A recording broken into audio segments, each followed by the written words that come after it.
Shalom, selamat pagi saudara-saudara yang terkasih di dalam nama Tuhan Yesus Kristus. Pada pagi hari ini saya berharap bahwa saya dan saudara juga pagi hari ini diberikan kesempatan oleh Tuhan bangun dengan tubuh yang sehat dan semangat di hari yang baru ini. Haleluya. Kita bertemu untuk merenungkan bersama-sama firman Tuhan. Sebelumnya, marilah kita berdoa terlebih dahulu. Tuhan Yesus, terima kasih Tuhan buat kasih-Mu yang begitu besar. Kami pagi hari ini dengan kuasa-Mu, sepanjang malam Tuhan sudah memberikan kami kesempatan untuk beristirahat. Dan pagi hari ini, dengan kasih-Mu pula, kami boleh bangun dengan tubuh yang sehat dan semangat yang luar biasa. Tuhan Yesus, pagi ini kami ingin merenungkan firman-Mu. Kami mohon Tuhan, curahkanlah Roh Kudus-Mu ke atas kami. Dan layakkan kami Tuhan untuk datang kepadamu.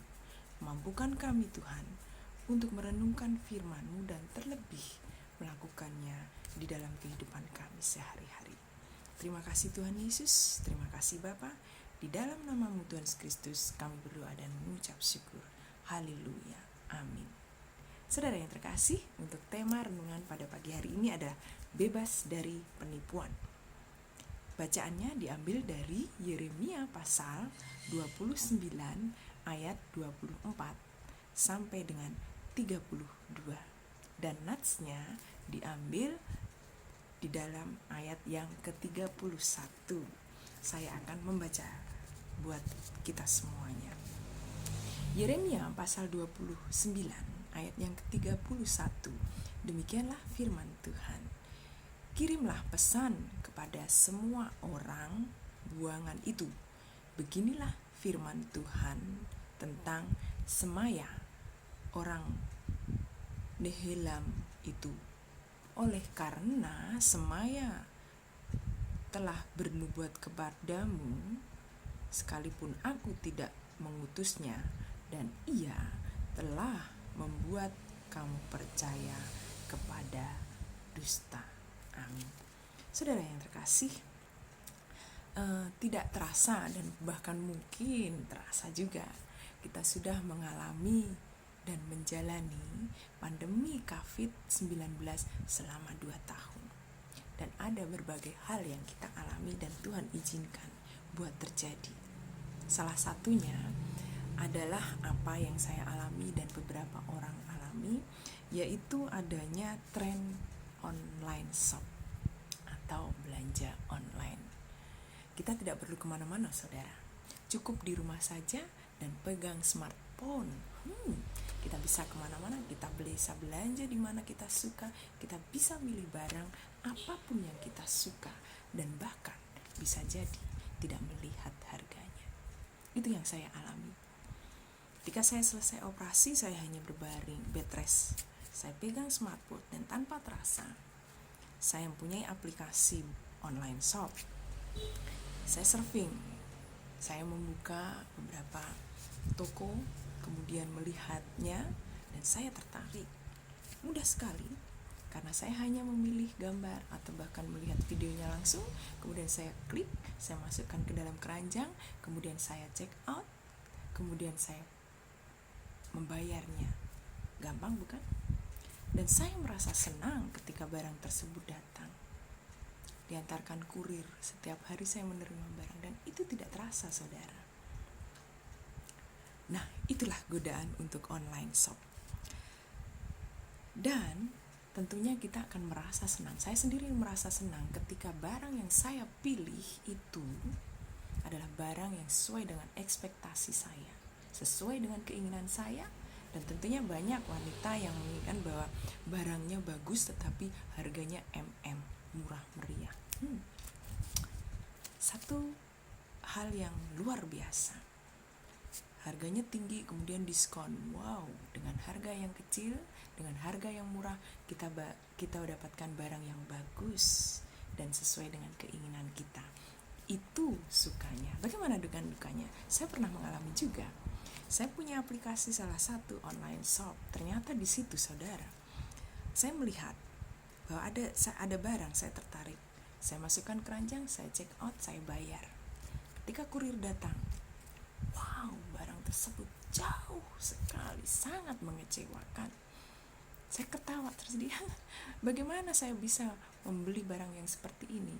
Ternyata tidak sesuai dengan ekspektasi saya. Saya kira ukurannya besar, ternyata ukurannya sangat kecil sekali, saudara. Saya kecewa, tentu.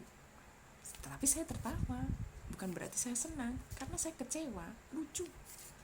Dan ketika kurir itu saya ajak ngobrol, ya iyalah mbak, harga murah kok mintanya bagus. Itu salah satu duka dari online shop.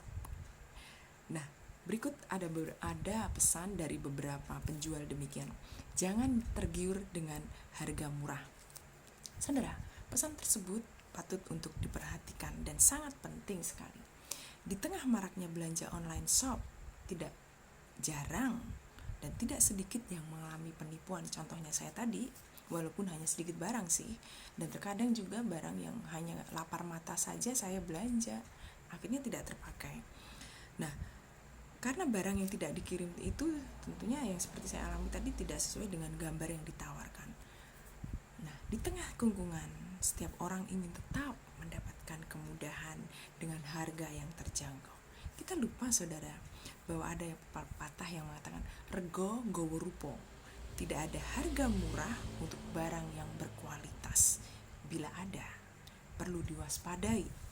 Jangan-jangan itu adalah modus salah satu penipuan. Saudara yang terkasih, Israel pada masa pembuangan di Babel sempat mendapatkan berita yang menggembirakan. Semaya, yang juga termasuk orang buangan, mengaku sebagai nabi tidak setuju bila masa pembebasan harus ditunda. Oleh sebab itu, Semaya membantah nubuat dari Yeremia yang menyarankan bangsa di Babel untuk tetap bersabar. Mereka dipersilahkan berbuat yang bermanfaat sampai waktu yang ditentukan Allah. Tetapi nubuat itu dibantah oleh Semaya dengan memprovokasi nabi-nabi yang lain. Tentu saja tindakan Semaya ini sangat berbahaya.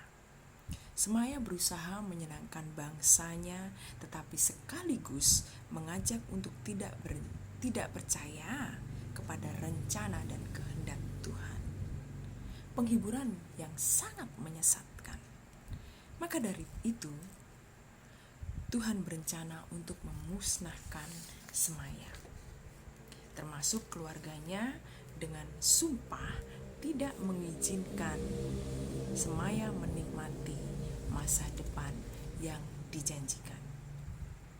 Saudara yang terkasih di dalam nama Tuhan Yesus Kristus, marilah kita berhati-hati di masa sulit seperti saat ini. Jangan mudah tergiur dengan berita-berita yang menggembirakan, tetapi ujung-ujungnya menyesatkan. Marilah kita senantiasa bersabar dengan tetap melakukan yang benar. Jangan sampai tertipu. Bila sudah waktunya, Tuhan tidak akan pernah mengulur. Tuhan memberkati. Amin. Mari kita bersama-sama bersatu hati di dalam doa. Bapa kami yang ada di surga, mengucap syukur Tuhan bahwa di pagi hari ini Engkau mengingatkan kepada kami. Engkau memberikan kami motivasi bahwa Tuhan akan ada dengan kami. Dan Engkau menginginkan kami untuk bersabar, karena Tuhan tidak akan mengulur waktu, dan Tuhan tidak akan mengulur berkat-Nya buat kami. Terima kasih Tuhan Yesus. Engkau yang memberikan kami kekuatan, Engkau yang memberikan kami kesabaran. 2 tahun Tuhan Engkau izinkan kami menghadapi pandemi COVID-19, dan kami kuat itu karena Tuhan Yesus, karena kami punya Engkau, dan Engkau memilih kami untuk menjadi milik-Mu. Terima kasih Tuhan Yesus. Kami percaya Tuhan, Engkau akan jamah yang sakit, Engkau akan memberikan penghiburan yang sedang dalam kesusahan. Engkau akan kuatkan Tuhan kami di usia lanjut kami, dan Engkau tetap akan berikan kami semangat untuk melayani. Terima kasih Tuhan Yesus. Terima kasih Bapa. Engkau Allah kami yang baik, Allah kami yang senantiasa penuh cinta kasih. Di dalam nama-Mu Tuhan Yesus Kristus, kami berdoa dan mengucap syukur. Haleluya. Amin. Satu firman yang indah, saudara, bahwa kita harus tetap waspada dan bebas dari penipuan. Marilah kita bersama-sama undur dari renungan pagi hari ini dan menyambut hari ini dengan penuh sukacita, memuji nama Tuhan. Dari Kidung Jemaat nomor 408, kita nyanyikan di rumah masing-masing bait yang pertama dan yang kedua. Di jalanku ku diiring. Selamat beraktivitas, Tuhan memberkati. Haleluya, amin.